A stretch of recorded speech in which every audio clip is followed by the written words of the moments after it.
तो चलिए आपके सामने खोलते हैं हम कर्नाटक की 28 सीटों का ओपिनियन पोल आपके सामने आने जा रहा है। अब जहां 25 सीटें 2019 के चुनाव में भारतीय जनता पार्टी को मिली थी, इस बार सर्वे के हिसाब से बीजेपी उसके पास लेकिन थोड़ा पीछे 22 सीटों पर जाकर रुक सकती है।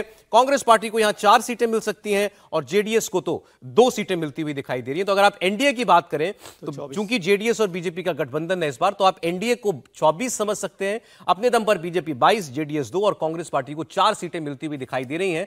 लेकिन वहां कांग्रेस पार्टी की सरकार बनने के बाद अगर यह प्रदर्शन बीजेपी कर रही है तो शायद इसको ठीक प्रदर्शन ही कहना चाहिए। दक्षिण भारत में कर्नाटक से बीजेपी को बड़ा सेटबैक भी लग सकता था, लेकिन बीजेपी अपना डैमेज कंट्रोल करती हुई दिखाई दे रही है। 22 सीटों पर जाकर बीजेपी 28 में से रह सकती है। तो यह आपके सामने गोनिका कर्नाटक की 28 सीटों का ओपिनियन। बिल्कुल, लेकिन सौरभ पिछली बार से अगर देखें तो पिछली बार जो 25 सीटें थी और 1 सीट और थी जो निर्दलीय उम्मीदवार था वो भी बीजेपी के साथ ही मिल गया, 26 हो गई थी और 26 से अब 4 सीटों का नुकसान है।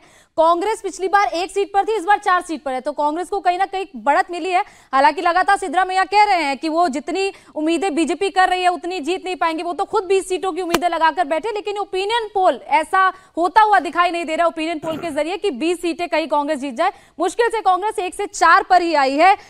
समीर जी, 1 से 4 पर कांग्रेस आ रही है और बीजेपी 26 से 22 पे जा रही है। क्या देख रहे हैं आप? क्या कांग्रेस जो अभी राज्य में सरकार बना भी पाई है लेकिन सिर्फ 6 महीने हुए हैं, तो कुछ फायदा इतना तो होता नहीं दिख रहा है, लेकिन बीजेपी को नुकसान है और बीजेपी के लिए 1-1 सीट दक्षिण में जरूरी है।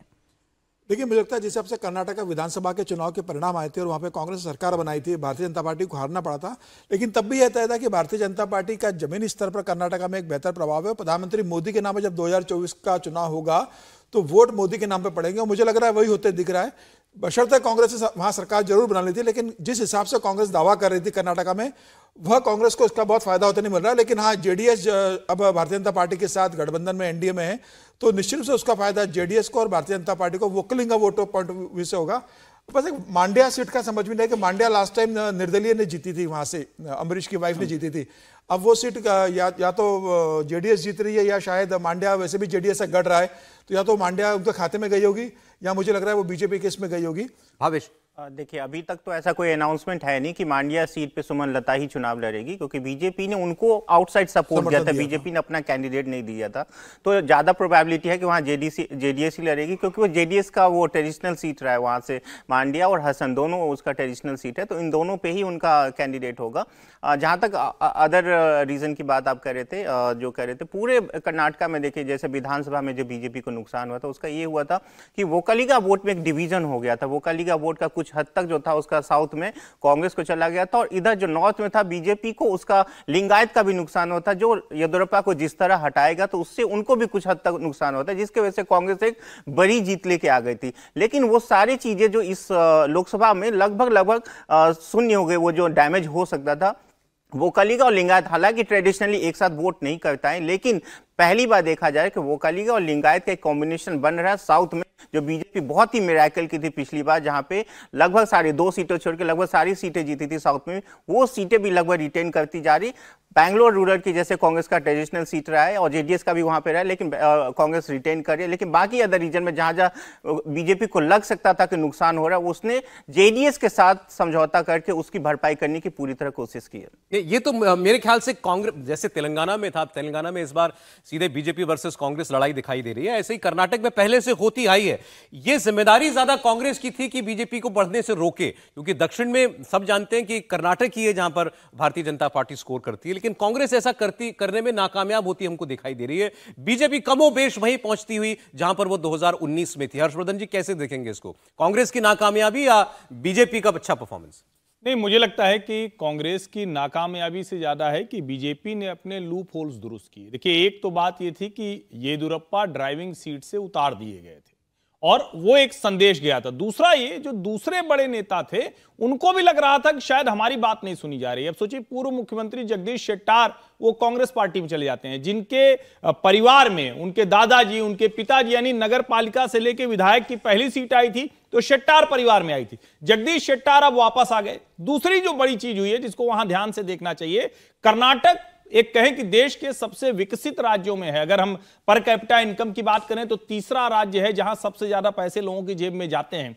पिछले कुछ समय में जो फ्रीबीज पॉलिटिक्स वहां शुरू हुई है, वहां के लोग उसको पसंद नहीं करते हैं। कई हमने ऐसी घटनाएं देखी जिसको लेकर रिएक्शन दिखा। वोक्कलिगा और लिंगायत वोट वो एक साथ पूरी तरह से आएगा, ये मैं अभी भी नहीं मानता हूं, लेकिन कई सीटों पर जो नुकसान हो रहा था भारतीय जनता पार्टी को, विशेष करके जिसको हम कहते हैं जिन सीटों पर जेडीएस या कहें कि मुस्लिम वोटों वाला जो समीकरण था, जो पूरी तरह से कांग्रेस के पक्ष में चला गया, वो इस बार उस तरह से जाता हुआ नहीं दिखेगा। वो मुस्लिम वोट उधर जाएंगे, लेकिन वोक्कलिगा उनके सपोर्ट में नहीं खड़ा होगा। मेरा यह मानना है कि भारतीय जनता पार्टी कमोबेश इन्हीं लगभग इसी स्थिति में रहने वाली है। कुछ सीटें हैं जहां उसको तुमकुर है, कोप्पल है, ऐसी कुछ सीटें हैं, 4-5 सीटें जहां उसको मुश्किल है। अब अगर वो वहां कुछ दुरुस्त कर लेगी तो पुराना आंकड़ा बरकरार रहेगा, नहीं तो लगभग ये जो सर्वे में दिख रहा है इसके आसपास का आंकड़ा होगा। बिल्कुल, तो इन्हीं अब सीटों पर बात कर लेते हैं। वो वीआईपी सीट है जिस पर सबकी नजर है। शिवमोगा सीट की सबसे पहले बात करते हैं। 2 बार से Karnataka BJP president BY Raghavendra इसके यहाँ के सांसद है। बीवाई राघवेंद्र कर्नाटक के पूर्व सीएम है।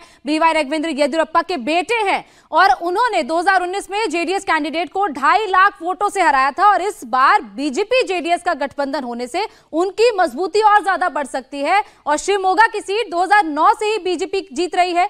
ऐसे में ओपिनियन पोल में भी शिवमोगा की सीट बीजेपी के खाते में ही दिखाई दे रही है। बीवाई राघवेंद्र ही वहां से चुनाव जीत सकते हैं इन ओपिनियन पोल के मुताबिक। कोई ज्यादा हैरानी की बात भी नहीं है सर। शिवमोगा की सीट एक बार फिर बीजेपी। देखिए, कर्नाटक में यह है कि मुद्दे अलग अलग होते हैं विधानसभा और लोकसभा के। पिछले एक बार भी यही हुआ कि लोकसभा में उनको ज़्यादा सीटें आया और विधानसभा में कम। और इस बार ये भी हो गया था, विधानसभा में एक परसेप्शन हो गया कि यहाँ पे भ्रष्टाचार बहुत हो गया है जब भाजपा की सरकार थी कर्नाटक में, और इनका कोई लीडर भी नहीं था कर्नाटक में भाजपा का जो काउंटर कर सके। जैसे लोकसभा में यह है कि फ़ायदा इनका यह है कि इन्होंने मोदी को प्रोजेक्ट किया है प्राइम मिनिस्टर, और वो काफ़ी फ़र्क पड़ता है क्योंकि कांग्रेस का तो अभी तक उतना बेस नहीं बना है लोकसभा के लिए, इसलिए इसी का फ़ायदा बीजेपी उठा रही है। शायद ये जो सीटें कम हुई है ये इसी कारण हो सकता है कि थोड़ा सा इम्पैक्ट जो असेंबली का है शायद उसका थोड़ा पड़ा है, हल्का सा। सर 2-3 सीटों की और बात हम कर लें। एक चीज का मैं जिक्र कर दूं कि जैसे कर्नाटक तेलंगाना का हमने जिक्र किया, वही स्थिति कर्नाटक में है। कर्नाटक में भी बीजेपी लीडरशिप क्राइसिस से जूझ रही है और कर्नाटक में रेवंत रेड्डी से भी ज़्यादा मजबूत लीडर डीके शिव कुमार हैं। भले ही सिद्धारमैया साहब वहाँ पर चीफ मिनिस्टर हैं, लेकिन कांग्रेस के लीडर डीके शिव कुमार है और डीके शिव कुमार के मुकाबले में भारतीय जनता पार्टी के पास लीडर नहीं है। मोदी जी का जो नाम है उस वजह से ही आपको यहाँ पर दिख रही है भारतीय जनता पार्टी आते हुए। हालांकि मुझे ये इसमें भी आशंका है कि वो 22+2 24 पर आ जाए, क्योंकि एक तो जो वोकलिगा वोट है वो लिंगायत के साथ 80% तो नहीं जाने वाला, और जेडीएस के बीजेपी के साथ आने से जो माइनॉरिटी वोट है वो कांग्रेस की तरफ चला जाएगा। तो ये मैक्सिमम 20 सीटों पर एनडीए को मैं देख रहा हूं आज की तारीख में, और वो सिर्फ मोदी की लीडरशिप की वजह से, भारतीय जनता पार्टी की वजह से नहीं आएगा, क्योंकि डीके शिव कुमार कांग्रेस के आपने कहा एनडीए मैक्सिमम 20, मतलब इससे 4 कम। हाँ ठीक है। नहीं, इसमें एक चीज में जरूर देखिए, आप भारतीय जनता पार्टी जो आप कहते हैं ना, तो उसको और अच्छे से उदाहरण से समझना हो तो जो झारखंड में स्थिति थी, जो रघुवर दास को लेकर जो सेंटिमेंट था वो बासाराज बोम्मई को लेकर था, लेकिन भारतीय जनता पार्टी ने उस लीडरशिप क्राइसिस को खत्म कर दिया है। जो बीवाई विजेंद्र हैं, जो येदियुरप्पा के बेटे हैं, वो बहुत मजबूत नेता के तौर पर जाने जाते हैं। और मेरा ये मानना है कि जो पार्टी के नेता नाराज थे पिछले 6 महीने में, जिस तरह से वहां दिखा है, जो पार्टी के प्रोग्राम्स दिखे और जिस तरह से वो लड़ती हुई दिखी है, मुझे लगता है कि आंकड़े इसी के इर्द गिर्द ही रहने वाले। जरा कुछ सीटों की बात कर लेते हैं, कुछ वीआईपी सीटों की बात कर लेते हैं। बेंगलोर नॉर्थ की सबसे पहले बात करते हैं। पूर्व सीएम और पूर्व केंद्रीय मंत्री सदानंद गौड़ा की ये सीट है। 2004 से यहां लगातार बीजेपी जीत रही है और 2019 में बीजेपी के सदानंद गौड़ा ने कांग्रेस को 2.25 लाख वोटों से हराया था। इससे पहले सीट पर 13 बार कांग्रेस और 1 बार जनता दल के सांसद रहे हैं और ओपिनियन पोल के मुताबिक बेंगलोर उत्तर की सीट बीजेपी जीत रही है, यानी कि सदानंद गौड़ा इस बार भी अपनी सीट को जीत लेंगे।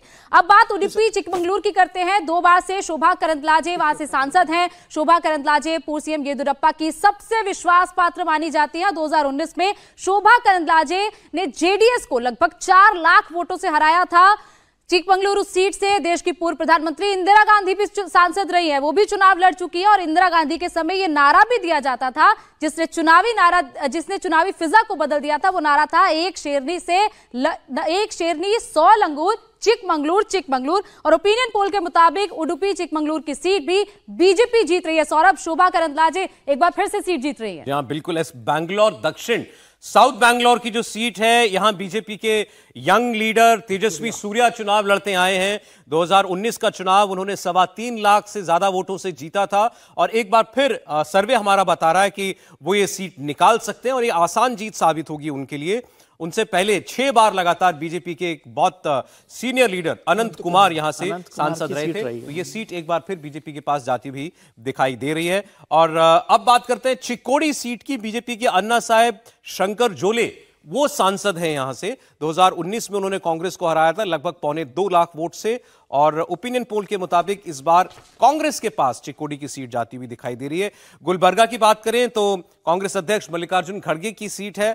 2019 में बीजेपी के डॉक्टर उमेश जाधव ने मल्लिकार्जुन खड़गे को लगभग 1 लाख वोटों से यहां से हरा दिया था, लेकिन ओपिनियन पोल के मुताबिक इस बार यह सीट कांग्रेस पार्टी को जा सकती है। तो चिक्कोडी सीट जो है, गुलबर्गा की सीट माफ कीजिएगा, एक बार फिर बीजेपी से वापस ले सकती है कांग्रेस पार्टी। बैंगलोर रूरल 3 बार से डीके सुरेश यहां से सांसद बनकर के आ रहे हैं, कर्नाटक के डिप्टी सीएम और कांग्रेस के संकट मोचक डीके शिव कुमार के भाई हैं और इन्होंने पीछे एक बड़ा विवादास्पद बयान भी दिया था। उसको लेकर प्रधानमंत्री ने भी रिएक्ट किया देश की संसद में नॉर्थ साउथ डिवाइड को लेकर के। 2019 में डीके सुरेश ने बीजेपी को यहां 2 लाख वोट से हराया था और ओपिनियन पोल के मुताबिक एक बार फिर यहां से कांग्रेस पार्टी जीत सकती है।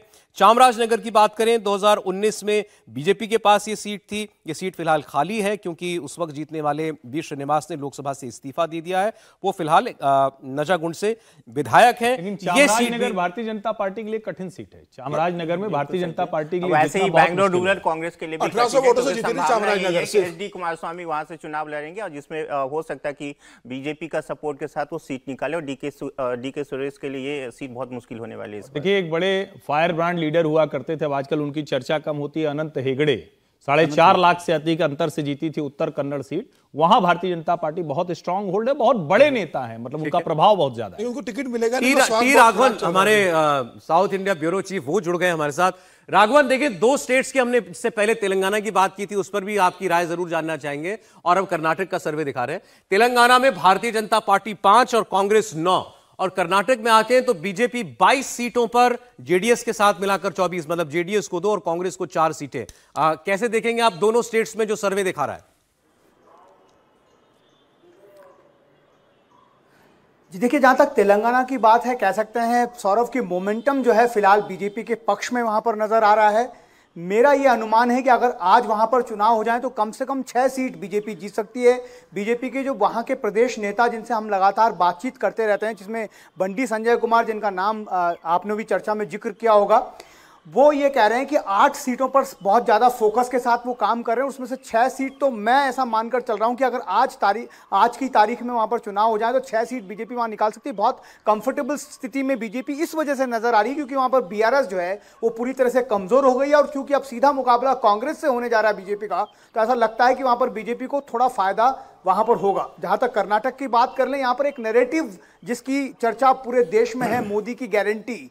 आप इस बात को आप मानेंगे मेरी बात को कि ये जो नैरेटिव है, कह सकते हैं कि कर्नाटका की कांग्रेस के इलेक्शन कैंपेन से शुरू हुआ था, जहां पर 5 गारंटी की घोषणा कर्नाटका कांग्रेस ने की थी और उसके बाद हमने देखा कि विधानसभा चुनाव में बहुत जबरदस्त बहुमत के साथ कांग्रेस ने सरकार बनाई थी। यहां पर यह कहना बहुत जरूरी होगा कि अगर हम अर्बन एरियाज की बात करें, चाहे जिसमें बेंगलुरु की 3 सीटें शामिल है, उसके अलावा रामनगरा की सीटें शामिल है, साउथ कर्नाटका की सीटें शामिल है, यहां पर उस गारंटीज का असर कह सकते हैं कि अब कम हो गया। लोगों को लगने लगा है कि विधानसभा चुनाव पार्टी ने जीत लिया, लेकिन रूरल एरियाज में अभी भी कांग्रेस की गारंटी बहुत जबरदस्त तरीके से काम कर रही है और ये हमें नजर आता है। लेकिन उसका मुकाबला इस बार लोकसभा चुनाव में चूंकि मोदी जी के व्यक्तित्व उनके चेहरे से है, इसलिए ऐसा कर्नाटक में कहीं ना कहीं ऐसा लग रहा है कि मोदी जी के चेहरे पर बीजेपी को एक जबरदस्त जबरदस्त कामयाबी मिल सकती है। हालांकि कांग्रेस के जो नेता हैं डीके शिव कुमार, वो पूरी कोशिश कर रहे हैं कि इस बार ऐसे चेहरों को मैदान में उतारा जाए जो बीजेपी के चेहरों से कड़ा मुकाबला कर सकें। आपको याद होगा कि पहली लिस्ट में कर्नाटक का जिक्र भी पार्टी की तरफ से नहीं किया गया जब 195 उम्मीदवारों की लिस्ट आई। इसकी बड़ी वजह यह भी है कि यहां पर 15 से 17 ऐसे सिटिंग एमपीज हैं जिनके बारे में कहा जा रहा है कि उनके खिलाफ एक इनकम्बेंसी है, एक एंटी इनकम्बेंसी का वो सामना कर रहे हैं। और दूसरी बात, 2019 का एक छोटा सा जिक्र कर देता हूं, जब कांग्रेस और जेडीएस पहली बार कंबाइन होकर चुनाव लड़े थे और सूपड़ा साफ कर दिया था बीजेपी ने। 25 सीटें प्लस एक इंडिपेंडेंट को भी बीजेपी जिताकर लाई थी। लेकिन इस बार इसका उल्टा है, इस बार बीजेपी और जेडीएस साथ में है, तो कांग्रेस को ऐसा लगता है कि ये जो कॉम्बिनेशन है वो कर्नाटक में वर्कआउट नहीं करता, इसलिए कांग्रेस वहां पर कुछ न कुछ ऐसी भूमिका देख रही है, ऐसी जगह देख रही है जहां पर वो जेडीएस को टारगेट करते हुए बीजेपी को भी हरा सके। कुमार स्वामी, जिसका जिक्र करना बहुत जरूरी है, मंड्या सीट वो देख रहे हैं, बेंगलुरु रूरल से वो चुनाव लड़ने की बात कर रहे हैं। तो ऐसे में देखना होगा कि कॉम्बिनेशन कैसे वर्कआउट करता है। 5 सीटों की मांग की गई है, ऐसा लग रहा है 3 सीटों पर जेडीएस सेटल हो जाएगी, लेकिन ये कॉम्बिनेशन क्या वर्क करता है, क्या वोक्कलिगा और लिंगायत कम्युनिटी दोनों एक साथ आकर बीजेपी के पक्ष में, जेडीएस के पक्ष में वोट डालते हैं, या फिर कांग्रेस का जो एक दलित और मुस्लिम कॉम्बिनेशन जो है वो जबरदस्त तरीके से विधानसभा में काम किया था, ये उनके पक्ष में अभी भी इंटैक्ट रहता है। ये देखने वाली बात होगी। कुल मिलाकर कर्नाटका का चुनाव बहुत ज्यादा इंटरेस्टिंग है और कर्नाटका में शायद कुछ नुकसान बीजेपी भांप रही है। यही वजह है कि हम देख रहे हैं कि बाकी सदर्न स्टेट में बीजेपी का फोकस बहुत ज्यादा गंभीरता से, बीजेपी खुद प्रधानमंत्री ने मोर्चा संभाला हुआ। जी बिल्कुल ठीक राघवन। बाकी राज्यों में लेकिन क्या परिस्थिति, अब हम देखिए वहां पहुंच गए जहां हमने सबसे पहले आज का ओपिनियन पोल शुरू करते हुए हमने हमारे गेस्ट से उनकी राय मांगी थी। तमिलनाडु, केरल, आंध्र प्रदेश, क्योंकि ये अभी तक तेलंगाना, कर्नाटक वो राज्य हैं जहां पर कम से कम हमें इस बात को लेकर के कोई सवाल नहीं पूछना पड़ा कि यहां पर क्या खाता खुलेगा। कर्नाटक में तो जबरदस्त स्वीप वाली परिस्थिति में बीजेपी रही 2 चुनाव में पिछले, और तेलंगाना में अब वो उसका एक जनाधार है। अब हम बढ़ते हैं उस राज्य की ओर जहां से बीजेपी को बहुत उम्मीदें हैं, और वो है केरल। केरल की 20 सीटें और तमिलनाडु की बात करेंगे। पहले तमिलनाडु पुडुचेरी की जहां 40 सीट है, लेकिन बीजेपी का खाता यहां पर 2019 में नहीं खुल पाया था। लेकिन इस बार देखिए ओपिनियन पोल में बीजेपी को 5 सीटें मिल रही है, लेकिन यहां पर लीड डीएमके कर रही है। डीएमके 20 सीटें, एआईएडीएमके 4 सीटें, और बीजेपी के लिए बहुत बड़ी बात है कि 5 सीटें बीजेपी को तमिलनाडु में मिल रही है, कांग्रेस को 6 और अन्य के खाते में 5 सीटें जा रही है। सौरभ, ये सरप्राइजिंग लग रहा है कि 5 सीटें जो 2019 में बीजेपी एक भी नहीं जीत पाई थी, वो 5 सीटों पर। ये चमत्कार से कम नहीं होगा कि बीजेपी को तमिलनाडु में 5 सीटें मिल रही हैं। चमत्कार बीजेपी को जो लोग वहां काम करते हैं या जिनके पास वहां की रिपोर्ट जाती है उनको शायद ना लगे, लेकिन एक नॉर्मल व्यूअर के लिए बीजेपी को तमिलनाडु में 5 सीटें आना ये अपने आप में एक बहुत अप्रत्याशित घटना है, और है भी। बीजेपी का वहां पर अभी तक कोई जनाधार नहीं रहा, बीजेपी ने वहां पर कोई सीट नहीं निकाली, पिछले 2019 में 0 पर थी, और हमारा सर्वे कह रहा है कि तमिलनाडु में बीजेपी 5 सीटें जीत सकती है। डीएमके 20, एआईएडीएमके 4, कांग्रेस पार्टी 6 सीटें और अन्य 5। मतलब अब ये इसी से आप अंदाजा लगा लें कि बीजेपी और कांग्रेस बिल्कुल बराबरी पर आकर खड़ी होती हुई दिखाई दे रही है, ये हमारा सर्वे कह रहा है।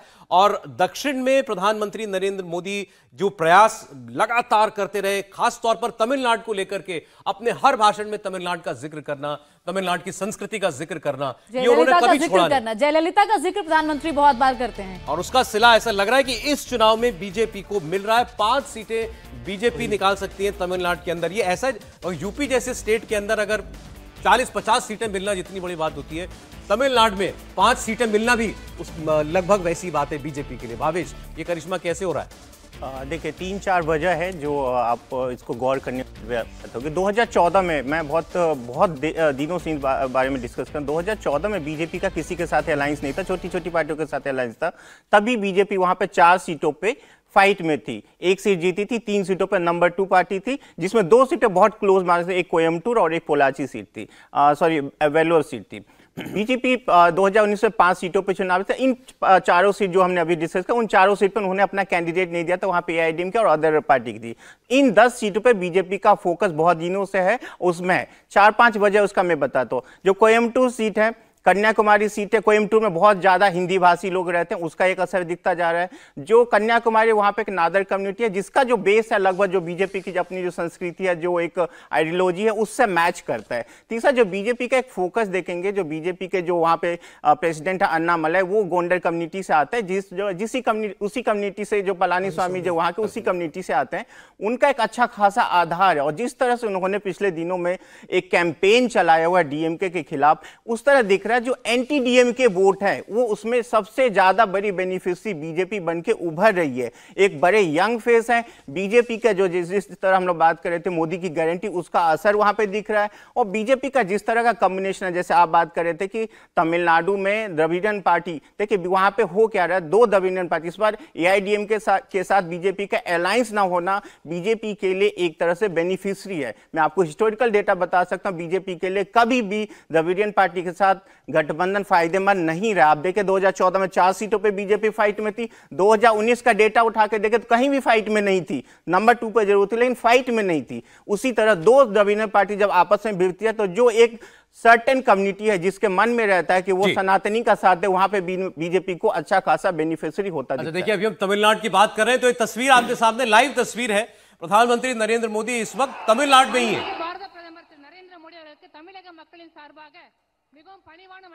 तो लगातार प्रधानमंत्री के दौरे इस वक्त हम देख रहे हैं दक्षिण के राज्यों में चल रहे हैं। सबसे पहले तेलंगाना में आज प्रधानमंत्री नरेंद्र मोदी थे, आदिलाबाद में उन्होंने भाषण दिया, सब मोदी परिवार इसका उन्होंने जिक्र किया। और अब प्रधानमंत्री नरेंद्र मोदी तमिलनाडु में पहुंचे हुए हैं, चेन्नई में इस वक्त प्रधानमंत्री की ये रैली चल रही है। तो लगातार दक्षिण पर जो फोकस है बीजेपी का वो कहीं ना कहीं प्रधानमंत्री के दौरों में दिखाई दे रहा है कि लगातार 2014 से लेकर अब तक प्रधानमंत्री कई बार दक्षिण जा चुके हैं। खासतौर पर 2019 के बाद ये दौरे लगातार बढ़ रहे हैं और चुनाव के नजदीक आते आते ये दौरे अब इसलिए भी ज्यादा बढ़ गए क्योंकि दक्षिण को लेकर बीजेपी को जो संकेत मिल रहे हैं, जो प्रधानमंत्री भी अपनी बैठक में कल मंत्रिमंडल में कह चुके हैं कि किस तरीके से दक्षिण से उनको पॉजिटिव रिस्पांस मिल रहा है। और यही वजह है कि दक्षिण के द्वार खोलने के लिए बीजेपी इस वक्त लगातार कोशिश कर रही है कि फोकस किया जाए दक्षिण के राज्यों पर। तो प्रधानमंत्री नरेंद्र मोदी इस वक्त ये रैली कर जिन्होंने दक्षिण भारत में तमिलनाडु में बीजेपी के लिए इस वक्त जबरदस्त माहौल बनाया है, प्रदेश अध्यक्ष अन्नामलाई, वो अभी शॉल उड़ा रहे थे प्रधानमंत्री नरेंद्र मोदी को। और ये तस्वीरें आप देख रहे हैं लाइव, जहां एक सभा में पहुंचे हैं तमिलनाडु में प्रधानमंत्री नरेंद्र मोदी। तो 4 सीटें बीजेपी को, जो सीटें बीजेपी जीत रही है उनके नाम में हम बता सकते हैं। 4 सीटें तो कम से कम हमारे पास है, 5वीं लगता है कि पांचवी पुडुचेरी की सीट है, जो पुडुचेरी अलग है। उसके अलावा पुडुचेरी में वैसे ट्रेडिशनली एनआर कांग्रेस वहां पे चुनाव लड़ती, लेकिन इस बार ये घोषणा हो गया कि बीजेपी वहां पे अपना कैंडिडेट देगी, क्योंकि बीजेपी वहां पे नंबर 2 पार्टी है, तो नंबर 1 जो वहां पे जो सीएम है उनकी पार्टी और बीजेपी, उनका जीतना बहुत आसान है इसलिए। अरब सर, अभी आपने कहा था कि बीजेपी के ऊपर आउटसाइडर टैग लगा हुआ है तमिलनाडु के, मेरे को पता नहीं 5 मेरे को तो अभी भी डाउट लग रहा है, मैं शायद गलत भी हो सकता हूँ, मेरे को साबित हो सकता हूँ, मगर मेरे को लग रहा है 5 थोड़ा ज्यादा ही है, हाई साइड। कितनी सीटें सर आपको लग रही है? तो 1 या 2 आ जाए, बहुत बड़ी बात। मैं आपको सीट बता रहा हूँ, आप बताइएगा। नहीं, इन्होंने जो सर्वे में दिखाया है कोयम्बटूर, रामनाथपुरम, कन्याकुमारी, वेल्लोर और पुडुचेरी। नहीं, देखिए कोयम्बटूर है पालाघाट के बॉर्डर पे, जहाँ पे पालाघाट में भाजपा का स्ट्रांग है, माने थोड़ा सा शायद उसका असर हो सकता है। और दूसरा है कोयम्बटूर, तिरुपुर में काफी लोग यहाँ से वहाँ काम करने जाते हैं, टेक्सटाइल मिल्स, ये इसका बेनिफिट हो सकता है। उसके अलावा मेरे को लगता है बहुत मुश्किल। नहीं, उसके अलावा भी मैं कुछ सीटें बता दूं जहां पे बीजेपी बहुत अच्छा फाइट में, एक मदुरई सीट हो गया, चेन्नई की 2 सीटें हैं, उसके बाद एक और सीट है जिसका मैं नाम भूला, लेकिन 4-5 ऐसी सीटें हैं जहां पे बीजेपी अभी भी फाइट में है। हालांकि हम अभी की सर्वे करें जहां पे बीजेपी को एज है, इसलिए हम बता रहे हैं, हो सकता है आगे वाले दिनों में बीजेपी और अच्छा कर ले और खराब कर ले। देखो, मेरे को एक ही बीजेपी का एक तरह से फायदा हो सकता है, अगर ये डीएमके एआईडीएमके का जो लड़ाई है, जो वोट काटेंगे, शायद बिल्कुल वही मैं आपको कह रहा था, जो द्रविड़ियन पार्टी थोड़ा बहुत बीजेपी का फायदा हो सकता है। बिल्कुल, मैं वही बात देखा, 2 द्रविड़ियन पार्टी के बीच में लड़ाई में बीजेपी को फायदा। इसी को लेकर हम हमारे साउथ के ब्यूरो चीफ राघवन से हम जान लेते हैं कि क्या उनको ग्राउंड पर ऐसा लग रहा है कि एआईएडीएमके और डीएमके की लड़ाई में बीजेपी 5 सीटें ले जाएगी। राघवन, 5 सीटें बीजेपी जीत रही है, ये ओपिनियन पोल के मुताबिक 20 सीटें डीएमके और इसके अलावा एआईएडीएमके को भी 4 सीटें मिल रही है। आपको कैसा लग रहा है ये ओपिनियन पोल? कितना सरप्राइजिंग आपके लिए है, या फिर ग्राउंड पर सिचुएशन कैसी आपको लग रहा है कि बीजेपी के खाते में 5 आ सकती हैं? जी देखिए, थोड़ा सा फार फेच लग रहा है क्योंकि 5 सीटें जीतना अभी भी बीजेपी के लिए बहुत मुश्किल है, वहां पर ऐसा लगता है। लेकिन जो चीजें बीजेपी के लिए प्लस हुई है, मैं आपको बहुत जल्दी जल्दी उसका जिक्र कर देता हूं। पहली बात, जो नॉर्थ इंडियन पार्टी जिसे कहा जा रहा था, अब तक हमने देखा कि 2014 के इलेक्शंस भी हमने तमिलनाडु में कवर किए थे गोनी का, और जबरदस्त भीड़ प्रधानमंत्री की रैलियों में वहां पर जुटती थी। लेकिन नतीजा जब आया तब सिर्फ एक कन्याकुमारी की सीट बीजेपी निकाल पाई थी। लेकिन उस वक्त भी ऐसा लग रहा था कि बीजेपी के पक्ष में माहौल है। 5% से कुछ ज्यादा वोट परसेंटेज था। 2019 में देखा कि एआईडीएमके के साथ गठबंधन में बीजेपी ने चुनाव लड़ा था। उस वक्त भी ये उम्मीद की जाती कि बीजेपी, वो गठबंधन जो एनडीए है, वो कम से कम 3 सीटें जीतेगा। लेकिन सिर्फ एक रविंद्रनाथ जो ओपीएस के बेटे हैं, उन्होंने 1 सीट जीती थी। और बीजेपी का खुद का वोट परसेंटेज है वो 3.कुछ% रह गया था, यानी 2014 से 2% और घट गया था। इस बार क्या प्लस है बीजेपी के लिए, वो हम बहुत क्विकली बताते हैं। सबसे बड़ा प्लस, जैसे सौरभ ने जिक्र किया था, कि अन्नामलई हैं। उन्होंने एक परसेप्शन कह सकते हैं कि बीजेपी के फेवर में तमिलनाडु में बदला है। जो युवा वोट हैं वो बीजेपी की तरफ बहुत ज्यादा अट्रैक्ट हो रहे हैं, ऐसा ग्राउंड पर देखने को मिल रहा है। उनका जो येन मन येन मक्कल जो यात्रा उन्होंने पूरी 234 असेंबली कॉन्स्टिट्यूएंसी में निकाली, उसमें कम से कम कह सकते हैं कि बीजेपी का एक्सेप्टेंस लेवल जो है तमिलनाडु में वो बढ़ गया। जो टैग जो था नॉर्थ इंडियन पार्टी, उस टैग से बीजेपी को छुटकारा इस बार मिल जाएगा, ये बहुत साफ नजर आ रहा है तमिलनाडु में। जिन सीटों का जिक्र हमारे जो विशेषज्ञ हैं भावेश वो भी कर रहे थे, कमोबेश ऐसी ही सीटें, जिसमें कोयम्बटूर है, कन्याकुमारी है, चेन्नई सेंट्रल की एक सीट है जिसके बारे में बहुत ज्यादा चर्चा है। ये कहा जा रहा है कि वहां से जो हमारे विदेश मंत्री हैं एस जयशंकर, उनको उतारने की बीजेपी सोच रही है। वहां पर दयानिधि मारन डीएमके के स्ट्रांग लीडर हैं, वो लगातार वहां से एमपी बनते रहे। लेकिन वहां पर एक नॉर्थ इंडियन वोट बैंक बहुत बड़ा है, साहूकारपेट इलाका है, करीब कहते हैं कि 2-2.5 लाख लोग वहां पर रहते हैं। तो 60-70 हजार वोट वहां पर बीजेपी के पक्ष में जाते हुए दिख सकते हैं। तो ऐसी कई सीटें, एक तेनकासी जिसका जिक्र मैं करना चाहूंगा, वहां पर ऐसा लग रहा है कि बीजेपी बहुत ज्यादा स्ट्रांग है। वहां पर एक विदेश से आए हुए आईआईटीएन जो है वो बीजेपी के पक्ष में वहां पर अप्पावू जो है वो काम कर रहे हैं। और उनका जो कोरोना से लेकर अब तक का अगर हम वहां पर उनकी जो जिस तरह से जमीन में वो काम कर रहे हैं देख रहे हैं, तो बीजेपी के पक्ष में एक जोरदार समर्थन वहां पर मिलता हुआ दिख रहा है। तो एक बड़ी कह सकते हैं कि वोट शेयर में मल्टीफोल्ड इजाफा हो सकता है, लेकिन सीटों में कितना कन्वर्ट होगा ये देखने वाली बात होगी। देखिए, अभी जो आपको हम जो तस्वीरें दिखा रहे हैं, ये तमिलनाडु की में किसी सभा में आप भीड़ देख रहे हैं। किसी को लगे कि शायद हम यूपी की कोई आप दिखा रहे हो कि भीड़ है किसी प्रधानमंत्री की सभा में। तमिलनाडु में भी इतनी जबरदस्त रैली जो है प्रधानमंत्री नरेंद्र मोदी की हो रही है। अच्छा, वहां कोई बहुत बड़ा सहयोगी नहीं है।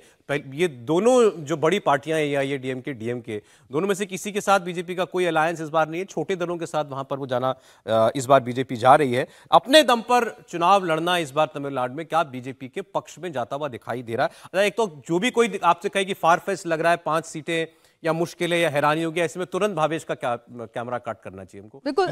सौरभ एक तस्वीर भी हम जो देख रहे हैं, मुझे पता है, देखिए मुझे पता है, चलो राघवन तो मेरे बहुत अच्छे मित्र हैं, लेकिन उन्होंने बहुत सौम्य से भाषा में जवाब दिया। मुझे पता है सोशल मीडिया पे या बहुत से लोग मुझे गाली भी देंगे इस बातों को लेके, पर मैंने उसका रीजन दिया। मैं अभी भी कहता हूँ बहुत सारी वजह है तमिलनाडु में बीजेपी के अच्छा परफॉर्म करने की। एक और जो हम लोग बहुत ज्यादा ध्यान नहीं दें, कांग्रेस वहां पे 8-9 सीटें जीती थी। कांग्रेस का जो ग्राफ था विधानसभा में देखेंगे, कांग्रेस 49 असेंबली में आ गई थी, विधानसभा में घटते हुए 18 पे आ गई थी। तो कांग्रेस का जो गिरता हुआ ग्राफ है उससे भी बीजेपी को फायदा होता हुआ दिख रहा है। त्रिपाठी जी, नहीं, देखिए राघवन जो कह रहे हैं, चूंकि वहां से और नजदीक से देख रहे हैं, लेकिन 2-3 चीजें हमें देखनी चाहिए। एक तो मैं ये कह रहा हूं कि दक्षिण भारत नेशनल ऑल्टरनेटिव की तलाश कर रहा है। लंबे समय से क्षेत्रीय राजनीति करते करते दक्षिण के लोग थक गए हैं। तेलंगाना उसका बड़ा उदाहरण है। बीआरएस जिस तरह से साफ हुई है वो अपने आप में बड़ा उदाहरण है। एक और चीज समझिए, जब आप कहते हैं कि द्रविड़ियन राजनीति में जो रहेगा डीएमके उसके साथ ही जाएंगे, ये ठीक बात है। 67 के बाद कांग्रेस ने ऐसा मैदान छोड़ा, रणछोड़ हो गए एकदम से कि वहां कुछ बचा नहीं। लेकिन अब आप देखिए, न तो करुणानिधि है न तो जयललिता है। जो लीडरशिप वैक्यूम था उसको कौन भर रहा है? अन्नामलाई भर रहे हैं। और कोई भी पार्टी, कोई भी राजनीतिक दल कैसे खड़ा होता है, 2 ही चीजें होती हैं, या तो सेंटिमेंट उसके पक्ष में हो, या ऐसी लीडरशिप हो जो लोगों का सेंटिमेंट अपनी तरफ खींच ले। जो एन मन एन बक्कल, अपनी भूमि अपने लोग यात्रा है, वो उसको करती हुई दिख रही है। अब सीटें कितनी आएंगी ये कह पाना किसी के लिए भी कठिन है, क्योंकि 3% और 6% की बात है। लेकिन तुरंत त्रिपुरा याद आ जाता है।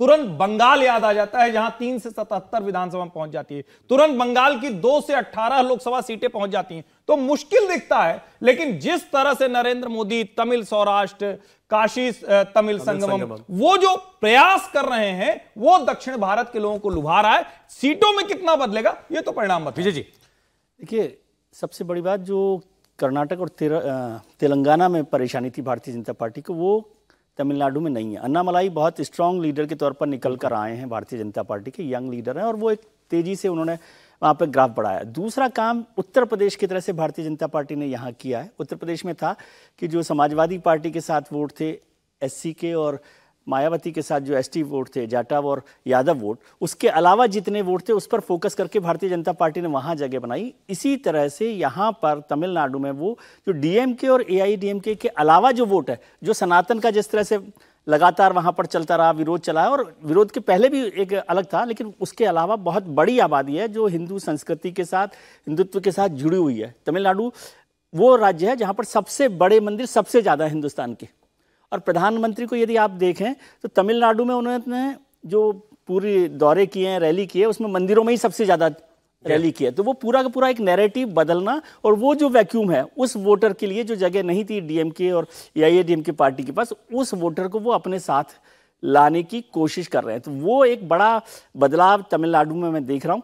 सीटें कितनी बदलेगी, क्योंकि सीटों को परसेंटेज में बदलना बहुत मुश्किल काम है। 3%, 6% से या 10% पर भी कोई सीट निकल पाती है कि नहीं निकल पाती है, लेकिन डीएमके एआईडीएमके का जो बचा हुआ वोट है उसके अलावा। और चेन्नई की सीट मुझे लगा, मैं 1 महीने विधानसभा चुनावों में तमिलनाडु में रहा हूँ, तो वहाँ पर अब जो है भारतीय जनता पार्टी को लेकर उस तरह की नाराजगी नहीं है, लेकिन तमिलनाडु में भी एक रीजनल सेंटिमेंट तो है ही, उसको आप इग्नोर नहीं कर सकते। लेकिन उस रीजनल फैक्टर को क्या के अन्नामलाई बैलेंस कर सकते हैं, क्योंकि लगातार वो यात्रा कर रहे हैं, लोगों खड़ा करने में मदद कर रहे हैं। प्रधानमंत्री बकायदा उनका हमेशा अप्रिसिएशन करते हैं, और अब भी हम देख रहे हैं कि मंच पर प्रधानमंत्री उनके साथ बैठे हैं।